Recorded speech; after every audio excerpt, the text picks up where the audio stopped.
So what do you think this interview with Deutsche Welle reveals for the problems facing the Kuomintang and Eric Zhu himself?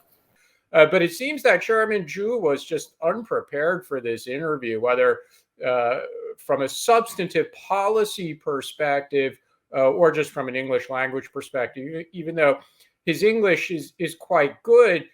And it just seems that Chairman Zhu was generally unprepared. But when it comes to the substantive policy side, Mr. Zhu or his team might think that he was prepared to express clearly to foreign audiences what the Kuomintang's cross-strait policy is. But I think one of the great shortcomings of this interview was people watching it, whether here in Taiwan or overseas audiences, would come away unsure what exactly the Kuomintang's policy is. And that's been a problem throughout Mr. Zhu's chairmanship.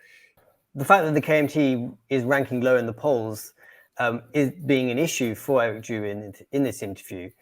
What do you think that says about the KMT and whether or how they realize the challenges ahead of them in terms of winning over the population? There are a number of polls, not just the poll that the Deutsche Welle interviewer cited. He cited a poll from National Zhengzhou University, but polling from the Taipei Public Opinion Foundation as well also shows that nationally, the Kuomintang's popularity is about 14%, very similar to the Taiwan People's Party. The Minzhongdang also usually polls in a similar level, plus or minus. These things could vary a few months each month. For example, when Zhu came back from his U.S. trip, he had a small bump.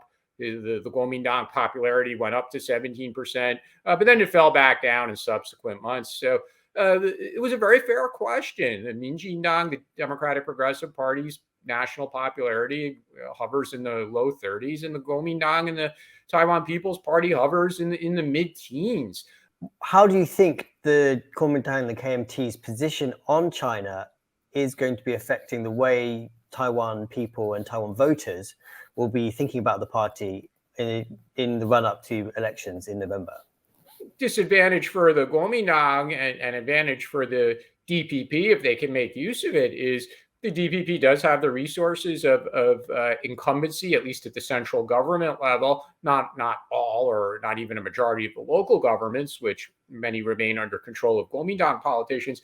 But again, if the DPP, while fighting local election battles, can nationalize the election, use the China issue effectively, then they might do very well.